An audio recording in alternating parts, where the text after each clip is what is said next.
Assalamualaikum warahmatullahi wabarakatuh. Salam sejahtera untuk kita semua. Selamat datang di kanal YouTube Perkuliahan Teknokrat.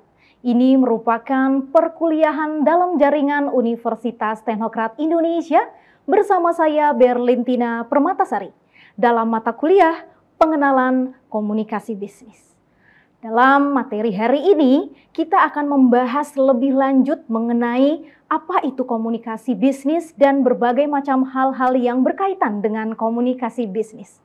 Sebelum lebih lanjut, saya memaparkan mengenai materi pembelajaran kita pada hari ini. Terlebih dahulu, saya akan memberitahukan tujuan pembelajaran kita hari ini.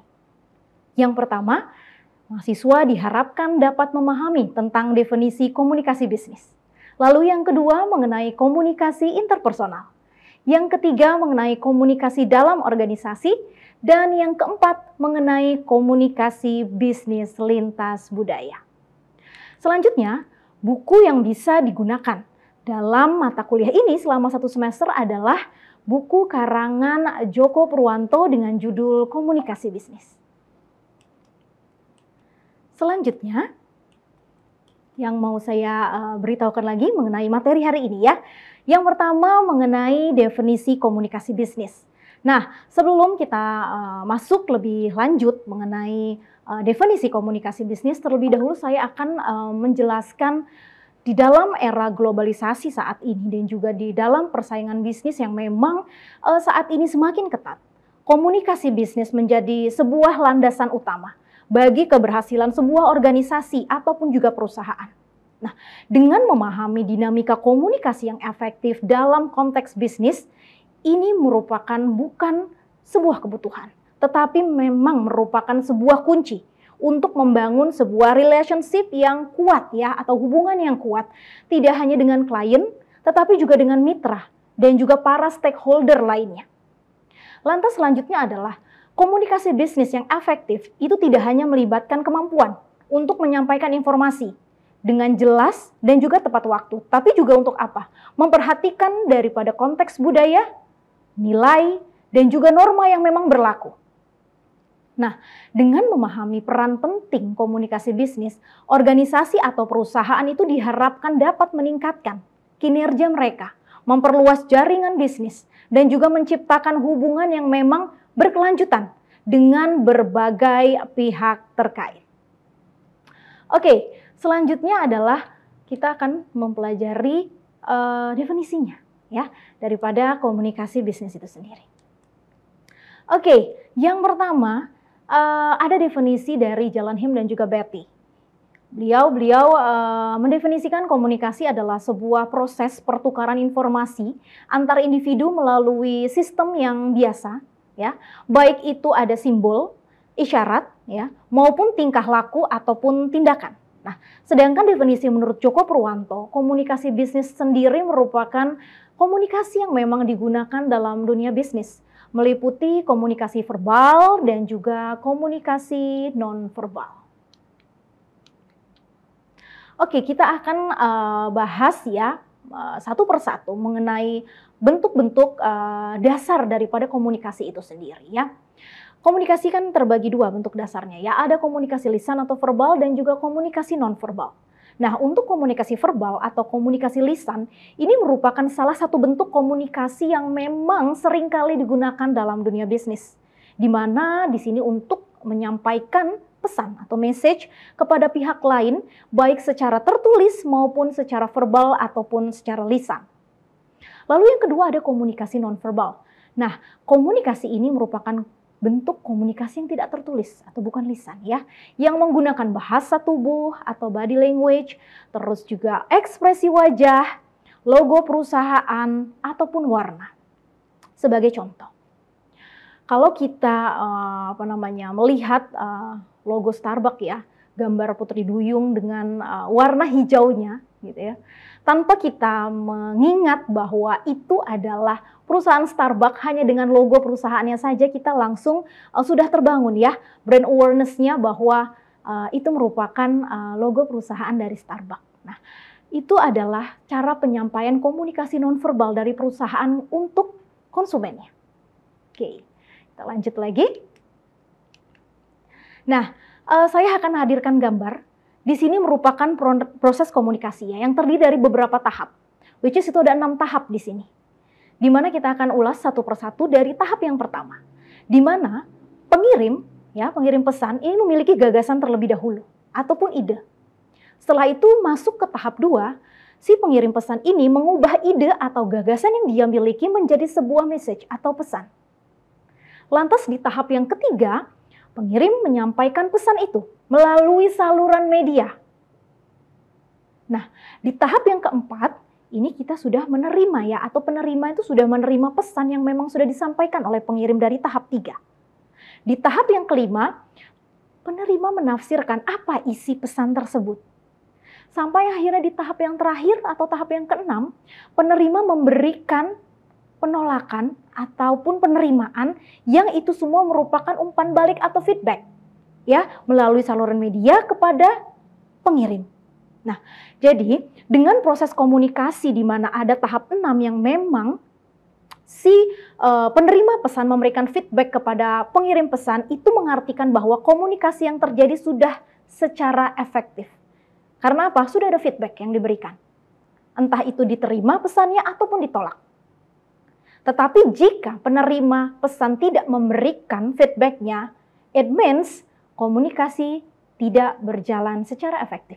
Karena si pengirim pesan tidak mengetahui apakah pesan yang disampaikan itu sudah benar-benar diterima baik oleh si penerima pesan. Nah, jadi seperti itu ya. Oke, selanjutnya kita akan membahas mengenai komunikasi interpersonal. Oke, komunikasi interpersonal ini merupakan komunikasi yang dilakukan antar seseorang dengan orang lain dalam suatu community ataupun organisasi ataupun juga komunitas gitu ya, ataupun perusahaan gitu ya. Nah, di mana ada beberapa hal yang memang disampaikan gitu ya di dalam komunikasi secara interpersonal ini. Oke. Nah, yang pertama disampaikan memang pesan secara objektif ya, dalam artian begini. Ada beberapa hal yang memang harus disampaikan oleh si pengirim pesan kepada penerima pesan. Yang pertama, bagaimana menyampaikan informasi itu secara tepat dan akurat. Oke. Lalu yang kedua adalah berbagi pengalaman. Yes. Dan yang ketiga adalah bagaimana menumbuhkan simpati. Lalu yang keempat adalah kooperatif atau kerjasama. Oke. Yang selanjutnya adalah bisa saling sharing, menceritakan happiness atau kebahagiaan, kekecewaan begitu, ataupun juga kebencian. Nah, yang terakhir adalah bagaimana saling menumbuhkan motivasi. Ini terjadi biasanya interpersonal ini antar karyawan gitu ya, di dalam sebuah perusahaan atau organisasi. Nah, itu biasanya saling ngobrol. Nah, hal-hal tadilah yang muncul biasanya di dalam sebuah proses komunikasi tersebut.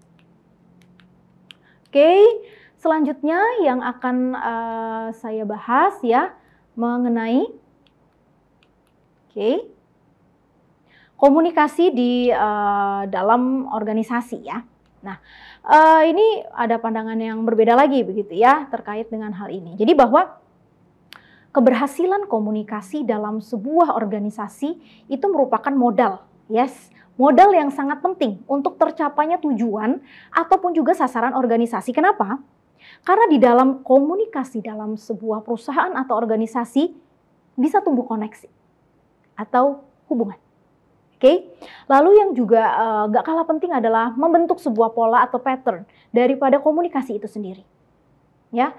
Dan yang ketiga adalah cara untuk mengelola komunikasi itu sendiri. Dan yang keempat adalah bagaimana meningkatkan keterampilan komunikasi daripada orang-orang yang ada di dalam perusahaan ataupun juga organisasi tersebut. Oke. Selanjutnya, saya akan jelaskan. Ya, tadi singkat saya jelaskan, sekarang saya jelaskan detailnya ya. Yang pertama adalah koneksi komunikasi. Nah, ini ada beberapa peran. Ada peran antar pribadi, ada peran informasi, dan juga peran pengambilan keputusan. Nah, di dalam peran antar pribadi, ini termasuk ada peran tokoh di sana, ada peran pemimpin, dan juga peran penghubung. Nah, lalu kalau di peran informasi, kita punya peran pemantau, ada peran penyebar, dan juga peran juru bicara. Sedangkan di peran pengambilan keputusan ini ada beberapa. Ada peran wirausaha di sana, ada pemecah masalah, ada alokasi sumber daya, sampai yang paling penting nih ya, yang ada di dalam sebuah perusahaan adalah negosiator. Yang dimana negosiator ini menjadi ujung tombak ketika diamanatkan oleh perusahaan untuk mengambil keputusan terhadap sebuah proyek ataupun sebuah tender.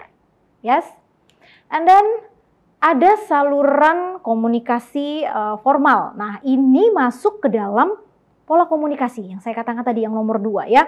Di mana di dalam saluran komunikasi formal ini ada beberapa saluran, ada 4 ya.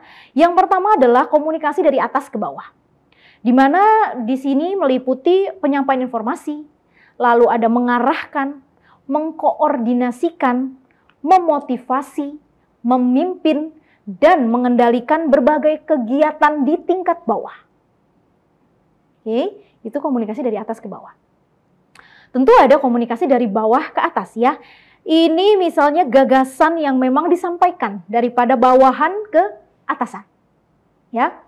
Yang ketiga ada komunikasi horizontal. Nah, di dalam komunikasi horizontal ini nama lainnya adalah komunikasi lateral. Ya, komunikasi lateral ini adalah komunikasi antar manajer, antar rekan kerja, ataupun juga antar karyawan. Ya, jadi yang levelnya sama. Nah, yang terakhir ada komunikasi diagonal. Nah, komunikasi diagonal ini adalah komunikasi yang melibatkan 2 tingkat organisasi yang berbeda. Selanjutnya, kita akan membahas saluran komunikasi informal ya, membahas saluran komunikasi informal ya, memang masuk dalam polikomunikasi. Nah, komunikasi informal di sini adalah cenderung fleksibel dan tidak ketat. Nah, kenapa saya katakan demikian? Biasanya ini terjadi ya, bukan di dalam situasi-situasi formal dalam perusahaan. Biasanya dalam situasi-situasi yang memang balik lagi yang lebih fleksibel, seperti jam makan siang kantor, gitu ya, ataupun juga family gathering. Jadi walaupun kita berhubungan antar sesama rekan kerja atau atasan di atas kita, tetapi jika lingkungannya masih kemasannya informal, maka fleksibilitas di sana akan terjadi. Ya, jadi istilahnya pola komunikasi yang terjadi itu tidak kaku. Yes? Oke, selanjutnya cara mengelola komunikasi. Jadi ada 2 hal yang memang perlu diperhatikan dalam rangka kita mengelola komunikasi kita ya. Ada menangani pesan rutin dan juga menangani krisis komunikasi. Nah, kalau pesan rutin ini memang yang setiap harinya diberikan gitu ya pesannya kepada entah rekan kerja ataupun atasan. Tentu dengan adanya rutinitas, kejenuhan itu pasti akan timbul. Nah, bagaimana caranya agar pengelolaan komunikasi tersebut tidak mengalami kejenuhan? Yang pertama adalah kurangi jumlah pesan. Gitu ya. Jadi mungkin itu pesan yang memang disampaikan setiap hari, bobotnya atau mungkin isi daripada pesannya itu mungkin tidak bisa sama bebannya gitu ya setiap harinya. Lalu yang kedua adalah memberikan instruksi yang jelas agar tidak monoton. Ya. Lalu yang ketiga adalah mendelegasikan sebagai tanggung jawab. Dan yang terakhir adalah memberikan pelatihan kepada petugas yang memang memberikan pesan secara rutin atau secara terus-menerus setiap harinya, gitu ya. Oke, selanjutnya kita akan membahas terkait dengan bagaimana cara meningkatkan keterampilan komunikasi. Nah, beberapa keterampilan khusus yang memang diperlukan dalam komunikasi bisnis adalah yang pertama, membaca. Ya, situasi, kondisi gitu ya, tempat kita akan melakukan komunikasi. Dan yang kedua adalah trying to be a good listener, ya, mencoba untuk menjadi pendengar yang baik seperti itu ya. Lalu yang ketiga adalah jadikan percakapan itu menjadi sesuatu yang menarik, ya. Lalu yang selanjutnya adalah wawancara. Lalu yang selanjutnya adalah mendiskusikan dengan kelompok kecil. Lalu ada pidato dan presentasi. dan juga menulis surat memo dan laporan. Jadi itulah keterampilan-keterampilan yang memang diperlukan dalam komunikasi bisnis, dan hal-hal tersebut yang akan kita pelajari selama 1 semester ini di dalam mata kuliah ini melalui praktik-praktik yang akan dilaksanakan di setiap materinya. Gitu ya. Jadi setelah materi kita akan praktik. Oke, selanjutnya kita lanjutkan ke pembahasan yang selanjutnya ya dalam pengenalan komunikasi bisnis hari ini mengenai materi komunikasi bisnis lintas budaya. Oke, baik. Komunikasi lintas budaya merupakan komunikasi yang memang ya digunakan dalam dunia bisnis. Entah itu komunikasi secara verbal ataupun secara nonverbal. Tetapi dengan memperhatikan faktor budaya pada suatu daerah, wilayah, atau negara. Karena akan mendatangkan perbedaan yang sangat signifikan dalam berkomunikasi. Oke, selanjutnya, komunikasi lintas budaya memainkan peran penting dalam konteks globalisasi bisnis, di mana pemahaman mendalam tentang perbedaan budaya itu tidak hanya menghindari kesalahpahaman dan konflik saja, tapi juga memungkinkan perusahaan untuk membangun hubungan yang kuat dengan klien, mitra, karyawan dari berbagai latar belakang budaya. Jadi dalam satu perusahaan begitu ya, apalagi perusahaan asing yang memang membuka cabangnya di negara tertentu. Nah, tentu keragaman di dalamnya ya itu sangat luar biasa sekali, harus kita soroti begitu ya, apalagi komunikasi, karena hal itu menjadi dasar kita untuk saling berhubungan atau connecting dengan satu dan yang lainnya. Nah, dengan kesabaran, lalu rasa ingin tahu, dan juga penghargaan terhadap keberagaman budaya itu menjadi kunci penting untuk menciptakan lingkungan kerja yang inklusif dan juga produktif dalam bisnis global yang memang makin hari semakin kompleks. Ya. Oke, selanjutnya saya akan berikan contoh. Ada seorang manajer ya, yang berasal dari negara Amerika Serikat yang berinteraksi dengan timnya yang ada di Jepang, yang mungkin perlu memahami perbedaan dalam gaya komunikasi dan juga hierarki dalam budaya Jepang. Nah, dia mungkin menyesuaikan gaya komunikasinya untuk lebih sopan, lalu menghormati otoritas, memperhatikan bahasa tubuh atau body language yang memang menunjukkan rasa hormat atau respect. Nah, selain itu, dia juga mungkin mempertimbangkan untuk menggunakan bahasa yang lebih formal dan menghindari konfrontasi langsung dalam diskusi. Karena apa? Budaya Jepang cenderung lebih menekankan pada harmoni dan menghindari konflik. Jadi seperti itu contohnya. Nah, komunikasi bisnis yang efektif ya, itu bukan hanya sekedar menyampaikan informasi. Ya, ini kesimpulan yang mau saya sampaikan di materi kita pada video pembelajaran kali ini ya, tetapi juga melibatkan pemahaman yang mendalam tentang konteks budaya, nilai, dan juga norma-norma yang berlaku dalam suatu daerah, wilayah, ataupun negara. Karena apa? Dengan memperhatikan aspek-aspek ini, organisasi atau perusahaan ini dapat membangun hubungan yang memang kuat antara klien, mitra, dan juga stakeholder lainnya, serta dapat meningkatkan kinerja mereka secara keseluruhan. Nah, oleh karena itu, investasi dalam pengembangan kemampuan komunikasi bisnis ini menjadi hal yang sangat-sangat penting bagi kesuksesan jangka panjang suatu perusahaan dalam lingkungan bisnis yang memang semakin kompleks dan juga dinamis. Baik, demikian materi hari ini. Jangan lupa untuk like dan juga subscribe video pembelajaran kita. Sampai bertemu pada video pembelajaran selanjutnya. Assalamualaikum warahmatullahi wabarakatuh.